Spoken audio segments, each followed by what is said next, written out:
हरे कृष्णा, राधे राधे दोस्तों। कार्तिक पूर्णिमा 2024 15 नवंबर को है। 15 नवंबर को कार्तिक पूर्णिमा रहेगी।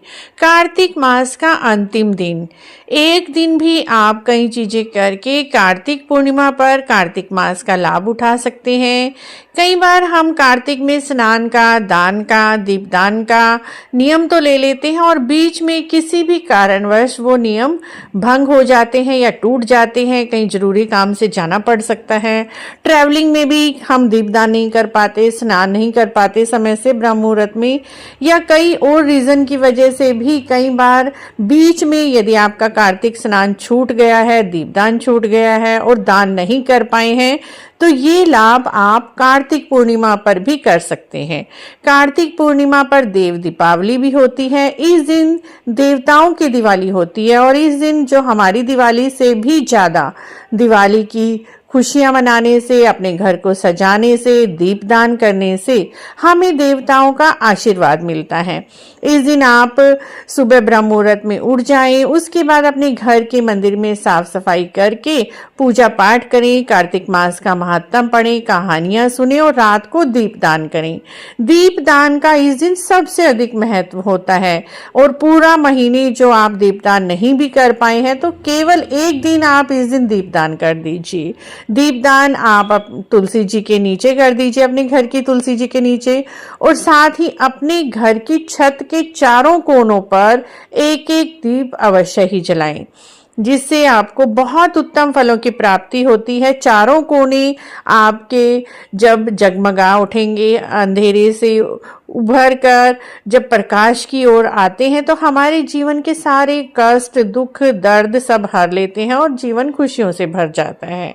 यदि आपके घर के आसपास चौराहा है तो चौराहे पर भी आप कार्तिक पूर्णिमा पर एक दीप अवश्य ही जला के आए। लेकिन कई लोग वहम भी करते हैं आस पड़ोस वाले की चौराहे पर किसने दीपक जलाया। यदि आपके यहाँ भी कुछ ऐसी बातें हैं तो आप चौराहे पर ना जलाएं, उसके स्थान पर आप अपने घर की छत के चारों कोनों पर एक एक दीपक जला दीजिए, 4 दीपक, और साथ ही इस दिन आप 13 दीप कम से कम अवश्य ही प्रज्वलित करें।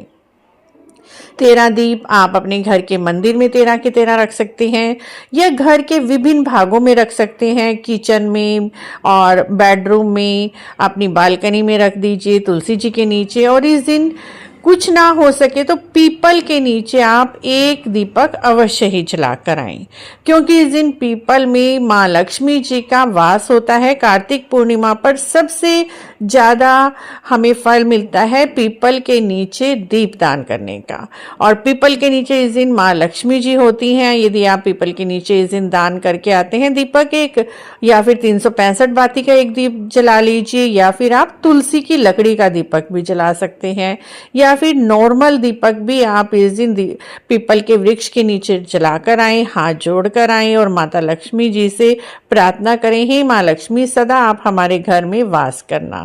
इस तरह से कार्तिक के महीने में यदि आपका कोई नियम बीच में टूट गया है, रह गया है किसी कारणवश, और आपको मन में रिग्रेट है कि हमारा नियम टूट गया है, तो इस दुविधा को, इस संशय को दूर करने के लिए कार्तिक पूर्णिमा सबसे बेस्ट है। कार्तिक पूर्णिमा पर आप दीपदान करें। इस दिन आप कार्तिक महात्म का लास्ट अध्याय पढ़ें, 35वां अध्याय, और साथ ही इस दिन आप ब्रह्म मुहूर्त में स्नान कर लीजिए और कुछ भी दान कर सकते हैं आप, जो भी आपकी सामर्थ्य है। ब्राह्मण ब्राह्मणी जी के एक जोड़े को आप कपड़े दान कर सकते हैं, बर्तन दान कर सकते हैं, अनाज दान कर सकते हैं, फल फ्रूट, गर्म वस्त्र दे सकते हैं, चप्पल दान कर सकते हैं। जो भी आपका सामर्थ्य है उसके अनुसार आप इस दिन कुछ ना कुछ अवश्य ही दान करें।